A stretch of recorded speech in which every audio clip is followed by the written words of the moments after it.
Hi, Jennifer. I am so glad that you are here with me today. I am going to set up by telling people that I have had like the biggest professional, like fangirl crush on you since I first heard you speak.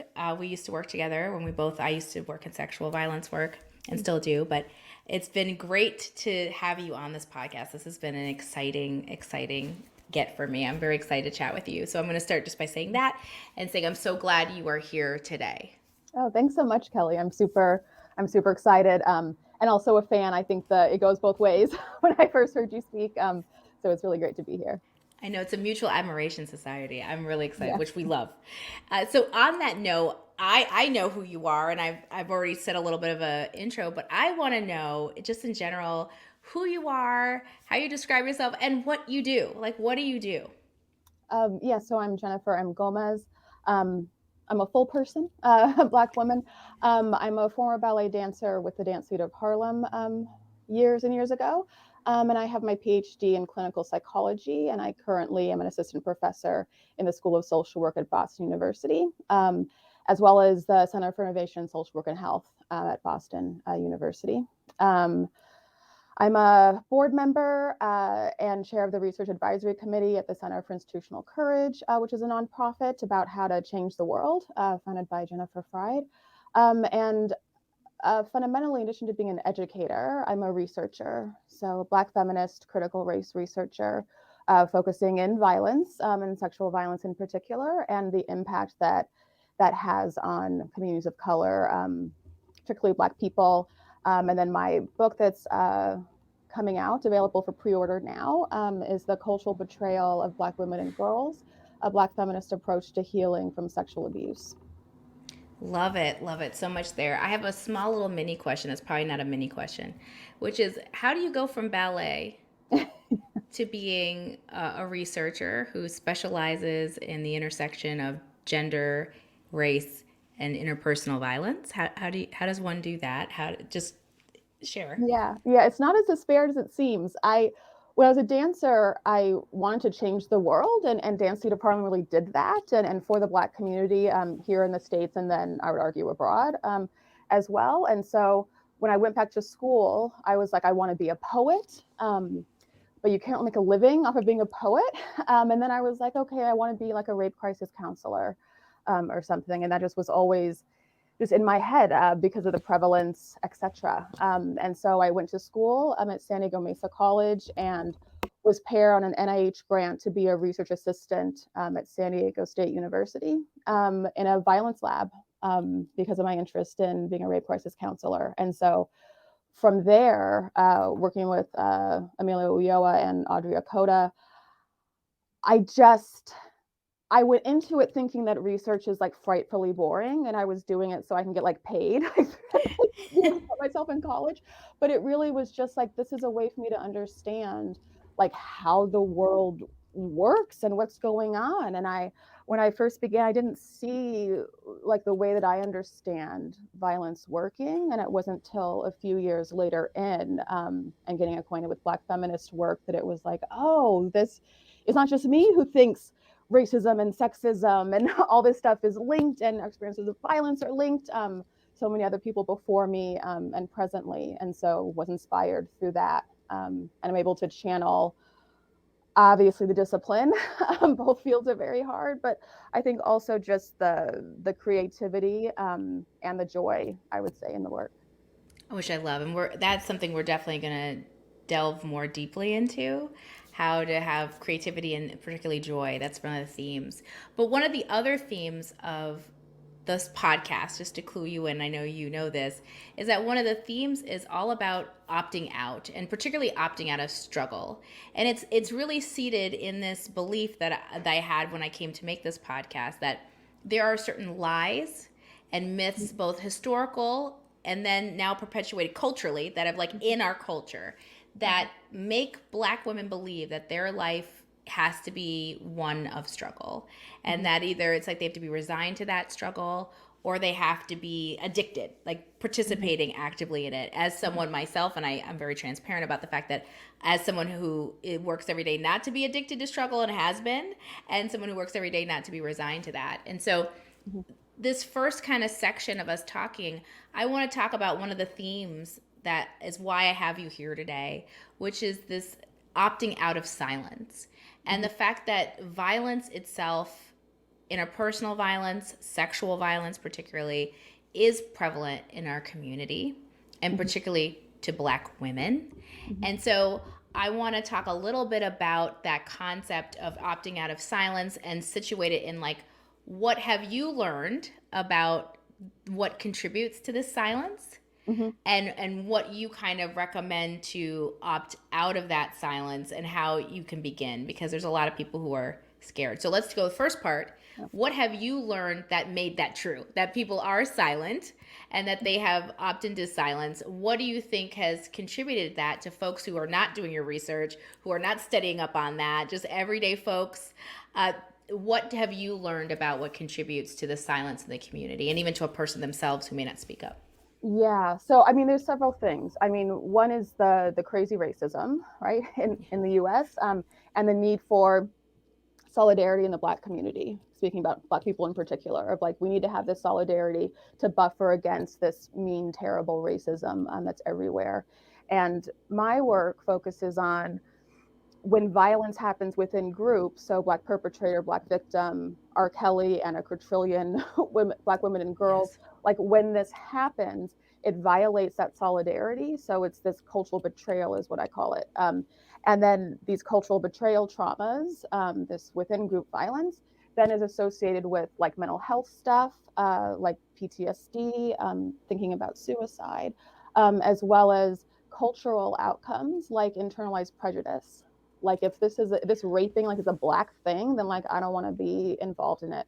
Um, so where does the silencing come in? And I've seen it a lot. I'm sure all of us have. And I studied as well. I call it intracultural pressure. And so it's the keep problems in house of the fact that we can imagine a world in which R. Kelly and any other Black man who's sexually abusing Black women and girls, that it would be that they were ostracized, that it was Yeah. like, this isn't acceptable here, this behavior. We're a group, we need to be solid with each other, and so you leave.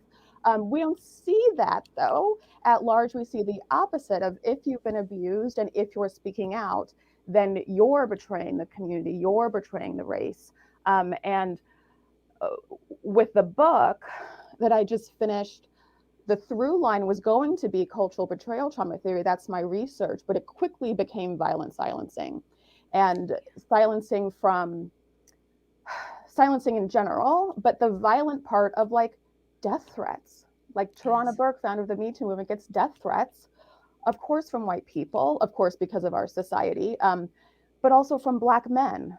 How is that? Like, that's very violent silencing. And so the not wanting to speak out, or not speaking out or not disclosing, like people and Black women and girls aren't crazy for thinking it's dangerous to Yeah. to disclose, because we see it over and over and over again, this danger. And so I think when I think about opting out, of silence, part of it is that when you do opt out of silence, when you do speak about this stuff, yes, you may very well get all of the stuff that we've seen, the stuff that many of us have gotten, and you also get community.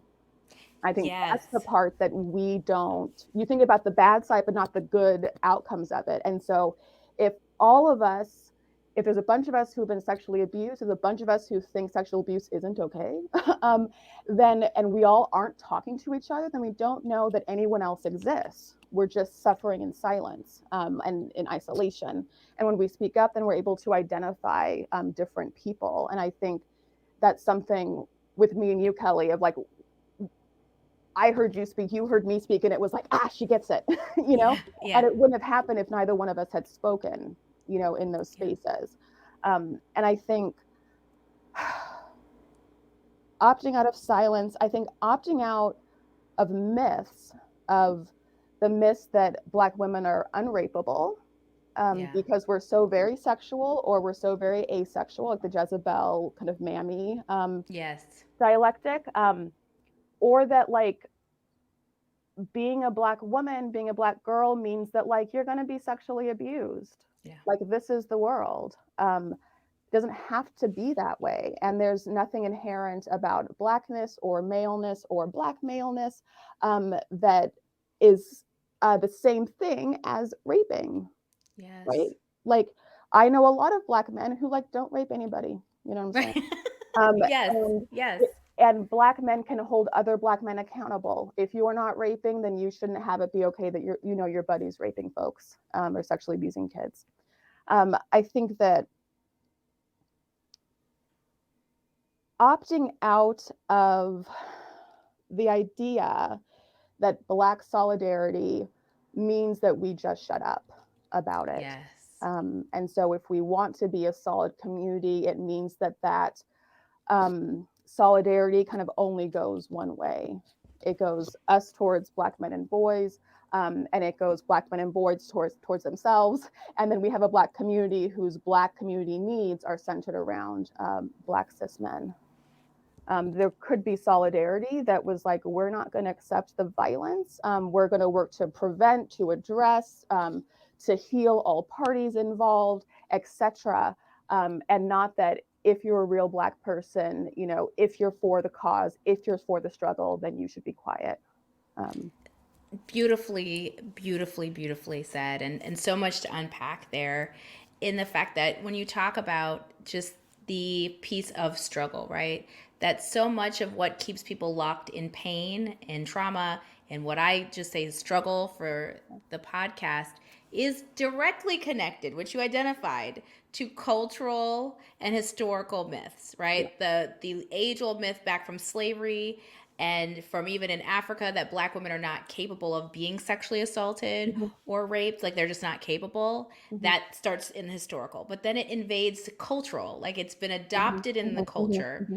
that admitting you've been in pain, Yeah, admitting that you are hurt is a betrayal of the culture, and yeah. that somehow that you are harming black folks as a Mm-hmm, whole, a collective, mm-hmm. it's something that I think very many people can relate to in just little ways. Like everybody's got, that even the phrase of like everybody's got that uncle or everyone's got Yeah. that person in their family that's Mm-hmm, normalized. Like we just kind of mm-hmm. go, that's just how they are, because we know if we spoke up too loudly, that would be a betrayal of the family itself. And yet, in realism and being realistic, that may be the way your experience is, and that may be true, right? That you just can't, you may not be able to speak up. But what you said was also like this converse piece of like the protection is that you get community and you Mm-hmm, create mm-hmm, community, and mm-hmm. like that you, even the way we met, like I was speaking Yeah, at an event about the work that I do, you're speaking, I'm like, oh, this person gets it. I yeah, want to get to build community with them,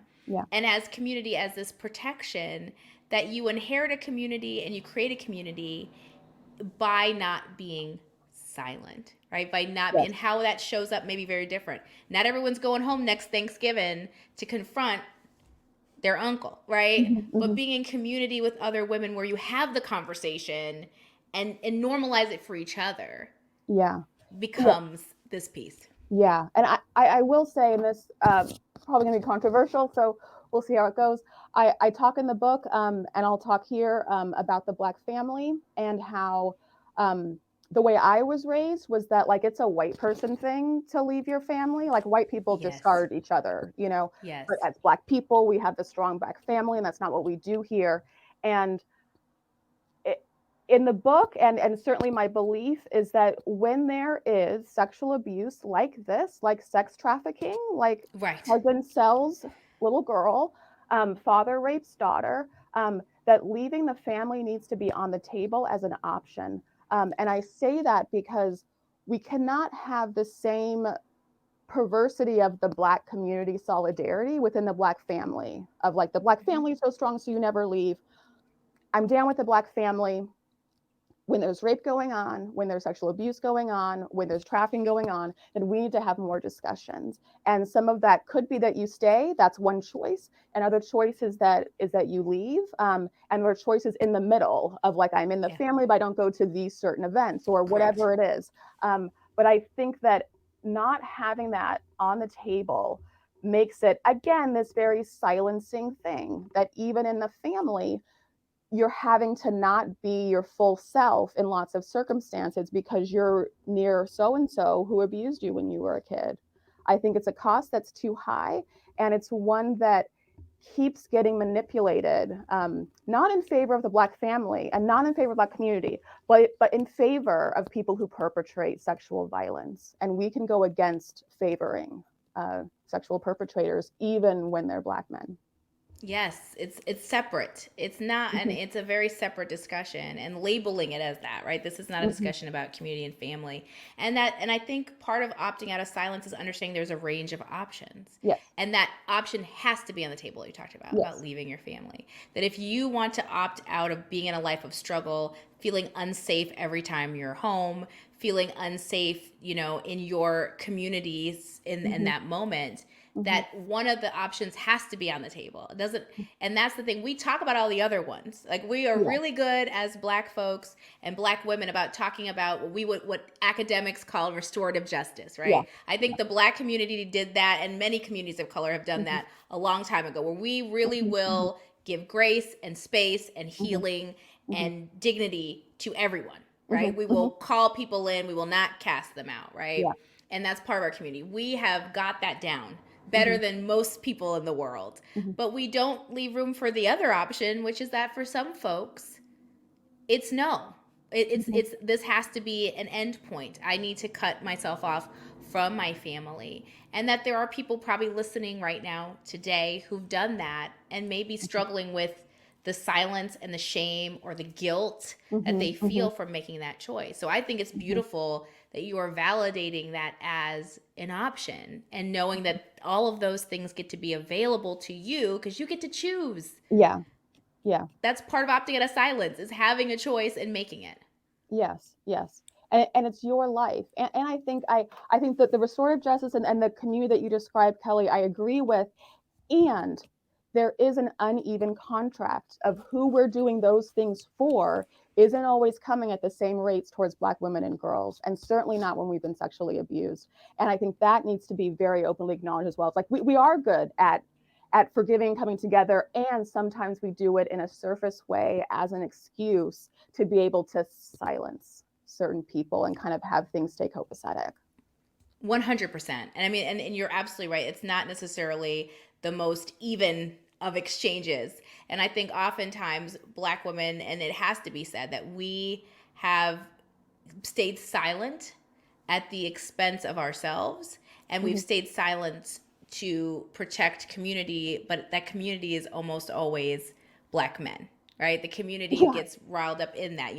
We think about the current things going on, and just in the trial of Megan Thee Stallion, the Mm-hmm. state. I mean, to be careful, her name gets mixed up in it, but it's the Yes. state versus Tory Lanez, right? Yes. But Yes. it really became about, let's be honest, it really became Yeah. about Megan Thee Stallion versus Tory Lanez, right? Yeah. And Yeah. this belief, and even she talked about in herself, I didn't want to say anything Yes. because I knew what could happen to the cops. I knew how the cops Yeah. could be to Tory. That even in that, she's trying to do some measure of restorative justice to protect Yes. at the fact that she's got bullet fragments Yep. in her foot, and she's like, I don't want to speak up about it. I know what's Yeah. going to happen if I do. So Yeah.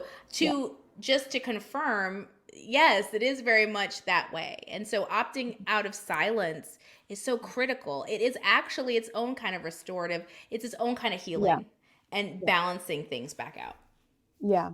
Yeah. And so grateful to Megan Thee Stallion, right? For, Yes. for what she's done and for the heat that she took for a really long time, with people even questioning if he shot her or not, and bringing up alleged sex life and things like this. Yes. Like, this is completely out of line and completely sexist and silencing. And grateful to Megan Thee Stallion, grateful to Anita Hill, like grateful to Toronto Burke, to Yes. all of these people, Rosa Parks, who have done this work and who have spoken up. And we, as people who are less in the public eye, like I'm not a Yeah. superstar, can be speaking up as well and supporting those people. So we're in community, even distally, with people who are higher profile, who are speaking about these things and being so brave and courageous as they do it.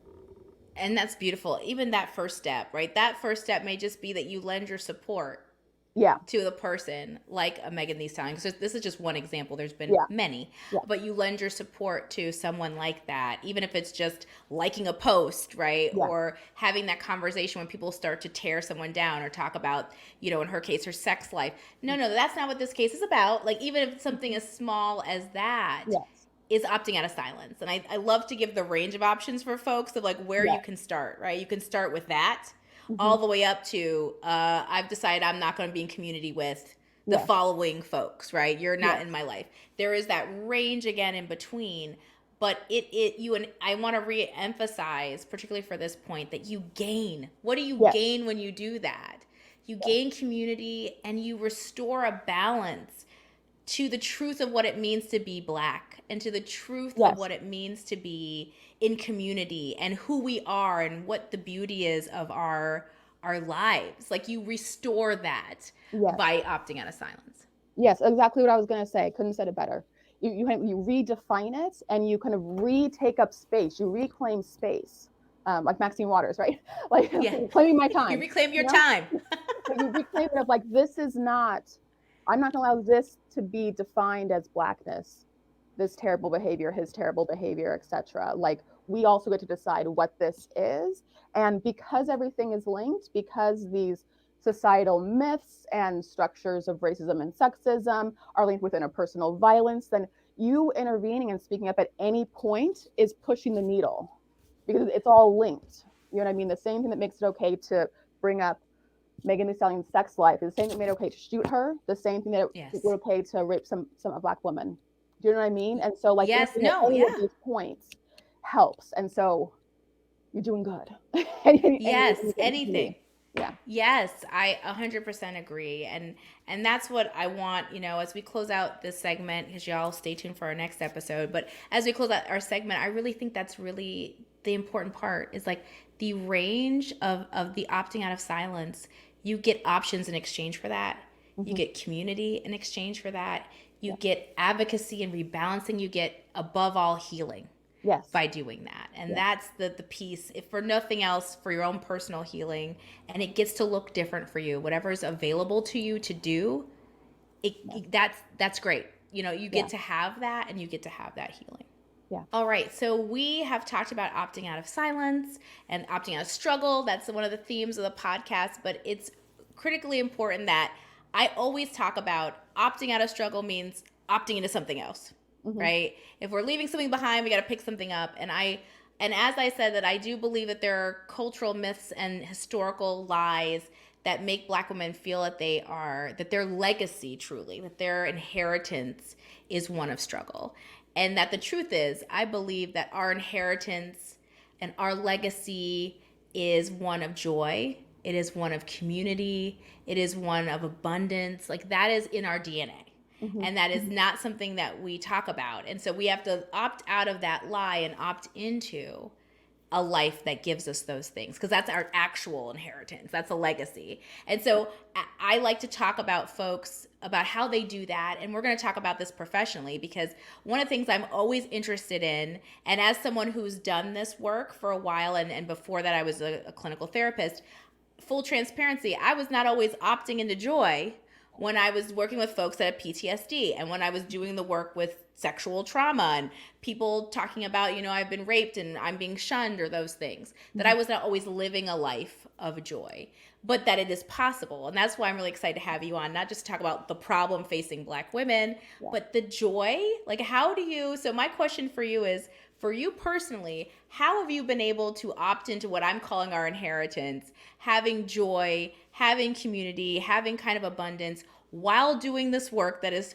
centered around violence, Uh-huh. centered around sexual assault, Mm-hmm. centered around cultural betrayal, the word betrayal, Yeah. centered around betrayal? How do you maintain joy in your professional? We'll talk about personal later, but professionally, how are you able to engage with this work with a measure of joy? I mean, multiple things. The first thing is that even in the first part, we're talking about these terrible things. There, this might sound crazy, but there's beauty in stating the truth, and there's joy in Yeah. just like saying how things are and freedom with that. So I think that's a first thing, and one that's very easy for me. I have over the years shifted my focus. I've been doing research for I think like 15 years or so. And most of my career, my student life and my professional career have been spent documenting the harm. Here's how many people are being abused. Here it's linked with its mental health stuff, with its physical health stuff, and so on. And it came to a point a couple years ago where I was like, I can't do this anymore. Like, I can't keep saying this is terrible and then having like nothing else. And so my colleague, Dr. Lars Johnson, and myself put together a series of questionnaires to test cultural betrayal trauma theory, and we include a post-traumatic growth questionnaire in there. Now, post-traumatic growth includes like spirituality, activism, relationships, emotions, like being able to like feel emotions, be able to support other people, like all these different things. And that's within this cultural betrayal multidimensional inventory for Black American adults. In that inventory, where you also measure like cultural betrayal and violence and trafficking, you have this built in what's the good stuff, you Yeah. know? So every time it's being measured, that's being measured at the same time. With my book, it was the same. Of the first half of the book is like everything's terrible all the time, I'll tell you how. And then the second half is like, how do we do therapy? Like, how do we do culturally competent, trauma informed, like transformative healing, not just, you know, reducing symptoms of some disorder, but actually experience happiness and joy. And there's a chapter on radical healing in the Black community, on the individual, the family level, the community level. Like, what do we do here? And then the last chapter is institutional courage to change the world. Institutional courage coming from Jennifer Fried, founder of the Center for Institutional Courage, but saying here, like, if the world were peaceful, so like no violence, and then also not oppressive, there was no racism or sexism or intersectional oppression, like the both thing going on, like what would that world be like? And what responsibility do our institutions and our societies have to change that?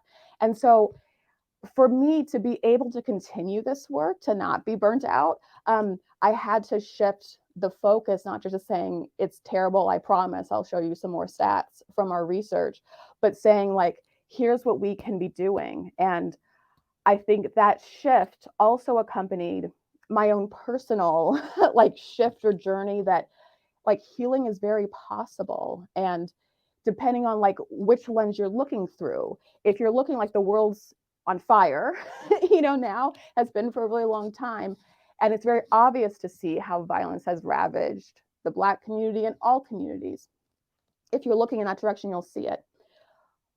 But if sexual violence, rape, gang rapes, all these terrible things, like so many of us experience it, and yet we're successful people. Like, yes, professionally, many of us, yes, personally, many of us, some of us are mothers, some of, you know what I mean? Like, we're all have these huge lives. And so the triumph of the human spirit, the triumph of pulling from kind of like you're talking about our lineage also of joy and using humor and people who have fought the fight before, but also who have enjoyed life before Yeah. amidst the fight. This isn't the only time that the world's been on fire. You know what I mean? And we've still been able to find joy. And I think a shift in me personally of just that healing, and healing is an ongoing iterative thing, is possible. And the goal of being or behaving as if one is untraumatized or never victimized actually isn't, it's not possible, but it's not optimal. You know, like the things that we experience, the way that we can understand them, the way that we work with other people and develop connections, like we become wiser, we become kinder. You know, like you can shift to those things by yourself and with community. And so it's a shift that I had to take in my personal life, just my own way of thinking about this, but also professionally, because it just was being like, once a year, I want to quit. You know, once a year, I'm like, I'm good on this. Like, I cannot do this anymore. And so if that life isn't good enough for me, you know, then I need to say like, what needs to change? Something needs to change because it isn't sustainable what you're doing. Yeah, I really think that that is what you've hit upon, right? It's like to sustain yourself in this kind of work. And the reason why I love this discussion is because this work is obviously what, like, it's not everybody's out here doing this kind of work, right? Yeah. Everyone's living their lives and they're living a very different life than people who study sexual violence for Yeah. a living all day long and stay in that. But the shift is the same. Yes. That I think every Black woman feels that they're in a fight of some Hmm. kind, Hmm. right? Hmm. Every Black woman feels as doing some level of advocacy for self, for community, for Yeah. family every day of our lives. Yeah. And yet you cannot have a kind of activism or an advocacy. You cannot have moving forward or fighting, like, Hmm. whatever the Hmm. language is. I'd say a moving forward and a without the joy. That you Yeah. cannot do both because you cannot stay in a state of the bad, of the negative, and still expect to be really successful. Yeah. And so that's like the first piece that came to me is that, like, you can't stay professionally in the negative and make a difference, truly make an impact that you want to make, that it has Hmm. to include the joy. It's the only Hmm. way to do it. Hmm. Yes, I agree completely. And I would add that, like, what are we fighting for? You know what I mean? Thank Are we you. really, Snaps. are What we, are we doing? What are we? you Thank know what I'm you. saying? Like, are we fighting for the joy for people who come after us? They have value, their lives have value. But we, as also part of the same community, we shouldn't be joyful. Like, it doesn't make sense. It's not, it's illogical. It doesn't make sense. And so being like, if I believe that future people shouldn't have to deal with X, Y, or Z and should be able to live free and happy lives, then why is it okay for me to live a miserable, awful life, in order to be pushing that point? It doesn't make sense because I have value just like the future people have value, right? We all have value. Like, I'm one of those people who has value. And I think that piece is so important. And I mean, I'm down with advocating and everything else. And I'll say this because I've told it to myself many times of like, my value does not rise and fall based on the impact I make for other people. I have Yes. inherent value as a human being, as a Black woman, as a Jen. You know what I mean? Like, I have inherent value in myself. And so I choose to make a difference in these ways. And it's important to me and to my self concept to be hopefully doing better in the world and having an impact. And when I'm sitting down doing nothing at all, chilling out, I'm valuable, and I think Yes. that piece is very important because otherwise, at least for me, I can turn it around in my head to say, like, I'll be joyful to be able to fight the good fight. You know what I mean? So I'm joy in service of other people still, and still subjugating myself and what I need or what I want, and I think both are true of like, to sustain it with any at all and with any measure of anything constructive, there needs to be joy. And as far as we all can tell, like, we got one life to live, and at least one of this life, you know. Right. um, so let's have joy in it. Let's have laughter, let's have peace, let's have rest, let's have connection. Otherwise, why bother with fighting or living? Amen to that. I 100%. And just to follow along with that, the only other thing I would add to have us talk a little bit about is, no matter what your profession, there is an addiction to hustle culture, right? Mm-hmm. It's particularly for Black women. I don't know a Black woman who doesn't have like a side hustle, a main job, a dream we're working on, right? And you talked Mm-hmm. about the ability professionally to disconnect and to just rest. We'll talk a little. I want to talk a little bit about that. Then when we talk about your personal life, but to acknowledge that, to have us acknowledge into the room that because of historical and cultural Yes. myths, Black women Yes. work 500 times harder Mm-hmm. and cannot understand professionally what the concept of rest or joy Mm-hmm. is. Like, Mm-hmm. hustle Mm-hmm. culture is like you are showing up if you have done 50 things. Yeah. And to be a helper, which I think so many Black women identify as, even if their Mm-hmm. job isn't what your job is or my Yeah. job is Yeah. day to day, they see themselves as helpers. Mm-hmm. And yet they're helping at this like toxic hustle level of Mm-hmm. not being able to sit peacefully and Mm-hmm. consider that professional development, right? Mm-hmm. Consider Mm-hmm. that professional growth or Yeah. professional goodness. Yeah. Yeah. I think there's myth and there's reality, and they come together of like, if you I believe that I have my job because I'm better than a lot of people. If I were average, then I wouldn't have this job. If I were just good enough, I wouldn't have this job. They would never hire me because I'm not a white man. You know what I mean? I Right. have to be better. And so there is a reality in that. And that's a fallacy, right? You know what I mean? So like I just finished my annual review and counting up all the different publications, the different talks, the different this, the different that. And it was very like from like a capitalist way of looking at myself and my work of like, what are the numbers? How much have I produced? In a way that I just found so disgusting and was trying to figure out like, why am I bothered by this? And it's like, I don't do the work to puff out my chest and show the numbers. I do it because I think that it has an impact, you know? And so it's like, it's true. I have to do the annual review for my job. Um, and I don't have to believe the hype that the value I have in the work is the same as the value that my employer has in the work that I do. You know what I'm saying? And I Yeah. just think that in terms of the idea that like you must show up and be better, it's like, yeah, but they're racist. You know what I'm saying? Like they're racist and sexist, and Yes. so and etc. Homophobic and Islamophobic, you know, all these different things Yeah. that hit different us in different ways. That it's just like, why am I? And it's another thing for me. Why am I framing my entire life on trying to get a card carrying bigot or a run of the mill white person with racism problems and bigotry problems to please enjoy me, please like me, please think that I'm smart? Like I had to shift who my community was in academia, which is like predominantly white. Who is my community? Who is my in group? Who am I responsible for? Like it matters to me that Black people, that Black women in particular, with its cultural betrayal and sexual abuse, that we understand this work and think it's valuable. Yes. You're my Yes. people, you're my group.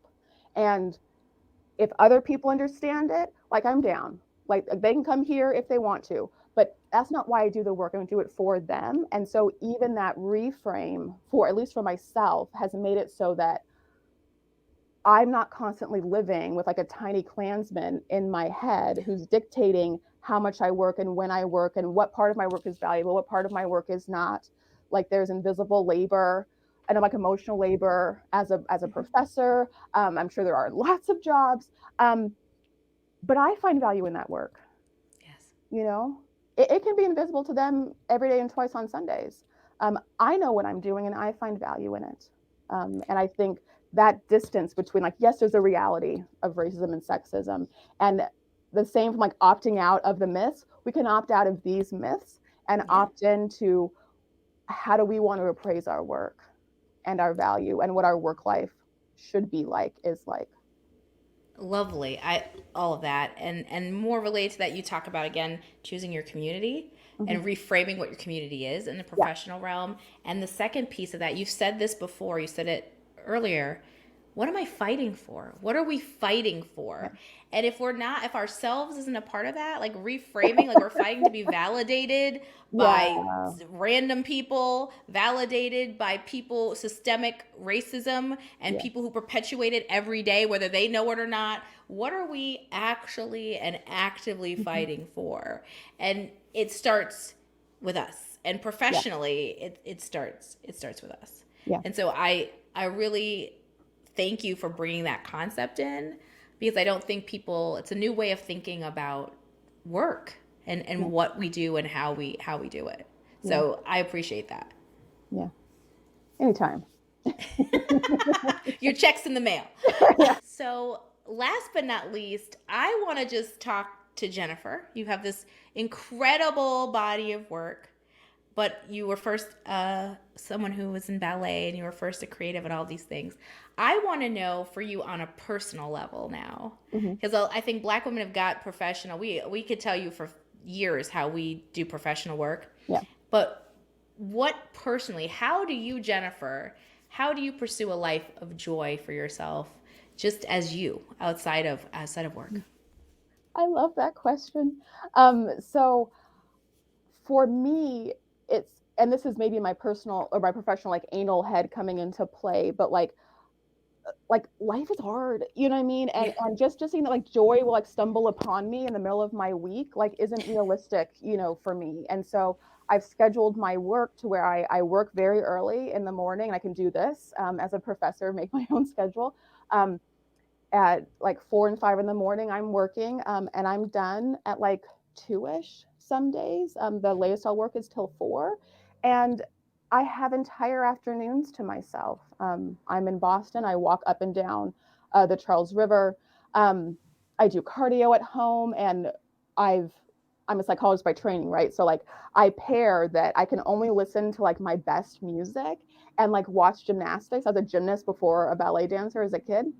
And so I can watch like the 1994, national gymnastics championships for women where Dominique Dawes won Yes. 5 of 5 gold medals. And the only time I can watch is when I'm doing cardio, right? So I get like these two things paired together.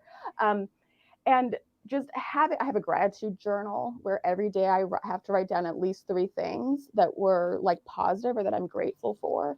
And the, and it's like just a quiet time and a quiet space for me to do that. And the action of doing it is helpful for me to sit there and write it. But I also know during my day, I'm going to have to write these things. So let me be paying attention to what's good throughout my day. And when you're geared towards that lens, you notice the good things so much more often. Like it keeps popping into your head the way that normally negative things keep jumping into your head. I think another thing for me, like I love I love the people that I love. um, and we all live, in different parts of the country, different parts of the world now. And so really making time and space to do phone calls, to do Skypes, whatever, to be talking to people. I have, and this is a secret just for us, I have a Gen listserv, I call it, which is just like an email to like 17 of my closest loved ones. And it's like half journal, half newsletter, that I've been doing for 5 years now or 6 years. And it's a way that all of us get to stay connected, even when we can't talk as much as we would like we're still able to be connected. And so, and even like right now, I'm facing, I have my windows, like the blinds are drawn, I'm facing outside, and it's sunny and gorgeous. It's going to be terribly cold tomorrow, like wind chill of -30, something insane. We're filming this in February, Yeah. out in April. But it's just like even looking outside and seeing the sunshine, and taking a second to be like, I'm happy I'm here. I'm happy I've lived long enough to be able to see blue skies again today, like the big and the small, and just noticing different pieces. That's beautiful. And I love that you said in the beginning that joy doesn't just show up, that you're not just going to go into your day and here comes a magical moment of joy drop down on me. That joy is a practice. I talk about that Mm-hmm. as well. That joy is something here's the pro and the con, right? The tough part is joy is a practice. You got to actively do it. But Mm-hmm. here's the pro that, I say you can go to the ATM of joy anytime you feel like it. And there's no Yeah. limit on how much you can withdraw. Yeah. And even if it's as small as opening your blinds and looking out the Mm-hmm. window, even if it's small as keeping a gratitude journal and remembering those 3 things, that joy it's something you have to actively pursue, but it's endless. There is Mm-hmm. no amount, there's no limit on your Mm-hmm. joy. And I think we as Mm-hmm. black women, we talk about how to get your degree, how to get your job, how to be an entrepreneur, how to be successful, but we don't talk enough about how you have joy, Mm-hmm. like what your life is like, how you Mm-hmm. bring joy, how you carry that legacy and honor the folks that Mm-hmm. came before us who may not have had it as available as we do in 2023 when we're recording this, right? Yeah. How do I get to have joy and how do I bring that into my life? And you say that so beautifully in both small and a little bit larger ways. It doesn't have to be this huge, overwhelming, I'm on a joy quest, right? Yeah. And having to do something big. Yeah. Yeah. And I think something, because an issue here too is like there are things that are out of our control systematically and not, that are terrible. You know what I mean? Yes. Like terrible stuff happens. And so I'm not a promoter of toxic joy, we're just No. like, or like toxic happiness or something like that. But something I started doing summer 2020, so we remember like the pandemic was here, alive and thriving. Still is here, alive and thriving, but it was a very intense 2020. And then uh, police murder of George Floyd, Yes. and all the protests, and it. and I was a professor at the time still at my former institution. I started doing like open lab meetings for grad students across the department, which turned into essentially like support group meetings Yes. for every week. And so it was helpful for them, but I wasn't in the space as like I was in the space of running it for them, not for actually also getting supported or getting, you know what I mean? And so I remember sitting in my apartment in Detroit and looking out the window and being like, it's so beautiful out, and I can see like the wind moving the leaves, and like if only this was all there was, you know. And I was like, but why not? Why can't I in the moment just say to myself that the only thing that exists right now is just what I can see, feel, and touch, and nothing else exists beyond these four walls and beyond who I am right now and the things that are just directly in front of me. And it transformed the way that I thought, because it gave me permission to opt out of the struggle and also like the crazy amounts of pain of just like mourning uncontrollably, of just like this never stops and I don't know, I'm either fighting against it and or I'm like drowning under it and there isn't anywhere else to be. And just me saying like, I'm doing the best that I can at work. I'm doing the best I can in my personal life. And like, I'm choosing that the only thing that exists right now is this moment, and being able to go back to those places. So even when stuff is terrible, like being able to find that time and that space of like, I can have joy and peace and laughter right here for 5 minutes, or for an hour or whatever, and having that be okay to like even opt out of the pain. Like we can feel sorry again tomorrow. It's going to still be Right. just as terrible tomorrow. And we can take some time like right in the here and now to be free, to be free within ourselves. Yes, all of that. Yes, that is the, and I feel like that's our life's work as people, as both to heal and to help. And how Mm-hmm, that mm-hmm. looks is very different for every human being, but that is our part. But healing, part of that is joy. That's Yeah. when you are at your best, and it's creating a moment and knowing there is still going to be more, like you said, pain. We know that's never going away, right? Mm-hmm. There's always something that may happen, especially as a Black woman, whether it's just you feel it culturally, right? Like a Yeah. George Floyd moment. Maybe you're not personally touched by that, but Mm-hmm. you are culturally touched, and so you Yes. were in Yes. pain, right? And yet, if we believe that pain, excuse me, is everywhere, Mm-hmm. then we have to believe that joy is everywhere too, right? That we Yes. have to believe that we can look out our window, and it's the decision you made to say, I can have, wait a minute, but why can't I have that? Why Yeah. is it that I only have to face this, turn into pain or turn into struggle? Mm-hmm. Wait, there's this. And that Yeah. there's more benefits to turning Yeah. toward joy. And that's very different than toxic positivity or Mm-hmm. Yeah. pretending that there is no pain, pretending that Yeah. everything is great. Turning to joy, and I think people make that mistake. They think, particularly Mm-hmm. as Black women, Mm-hmm. they believe if I turn to joy, somehow I am saying Yeah. bad things don't happen. It's great to be me. I'm Yeah. denying Black pain or sexism or racism.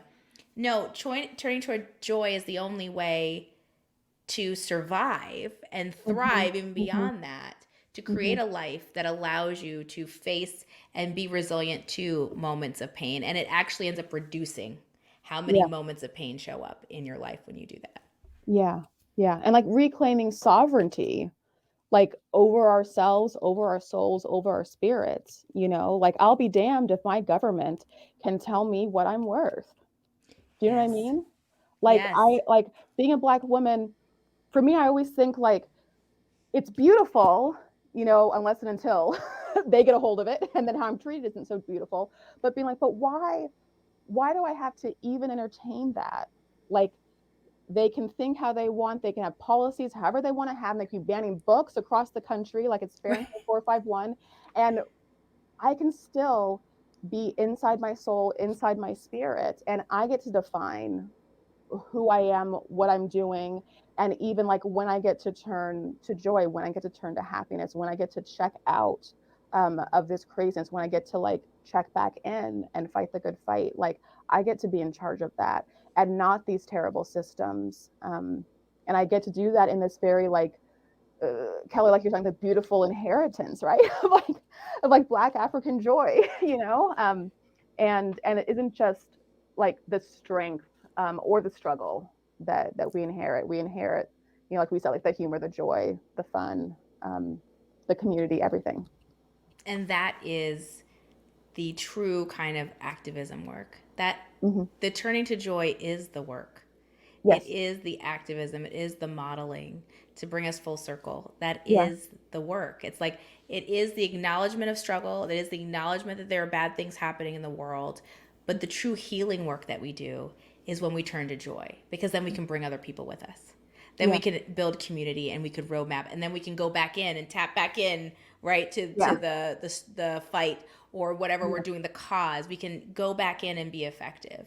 That is the Mm-hmm. work, and there is inherently more value when you turn to the joy Mm-hmm. to allow you to go back than Yeah. there is to stay in the struggle. Like Yes. there is no point where you get to win turned that way. It's Yeah. only when you turn toward the Whoa, joy. that's deep. That's really deep, right? Because the fight's never going to stop in this direction for as long as we live, And so, wow, I'm going to like write that down. Listen to this again. Trademark. Write that down. Quote me, Bonner, Bonner. Dr. Gomez. I want to see my name in some new future publication. So deep. But there is, the wins are over in the joyful side. Like, and even like, period. Even when you win a win on the struggle side, why do you win? Because also like you feel joy in it. Yes. Like it is. That's really that's really profound. I'm gonna keep that in my spirit. And maybe write down someplace and cite you, Kelly. It'll be on a T-shirt next week. Yeah, No, exactly. I kid. But and also the joy is in talking with you today and having you talk about, this topic that we're dealing with is not an easy one, and yet you've carved out professional joy, you've carved out personal joy, and a level of resilience, and just the way that you live your life is beautiful to watch, both from a distance, and I'm sure the people who are listening will see the same, about the beauty of just Black women taking care of themselves and taking care of the world and each other. Like there's something beautiful about that when you see that, Yeah. and I think that's what makes me so thankful that I have this podcast and I'm talking to all of you also who are listening. The beauty of being a Black woman in community, in joy, facing toward that is Yeah. a movement, and it is going Yeah. to change the world. It is. There's no way it's not if Mm-hmm. everyone's on that same journey. Mm-hmm. And it already is. It already Like is. it's like I'm transformed in this meeting, and again, like I count. Yes. You're transformed, like you count. Like we each little win, a little person, however you want to put it, like each of us counts, and so it's already changing stuff. Yes. This joy Yes. revolution. And so we are so thankful. I'm not adding to that. We are so thankful that you are here today. Thank you for joining us on the Black Girl Burnout podcast. Thank you so much for having me. This was wonderful.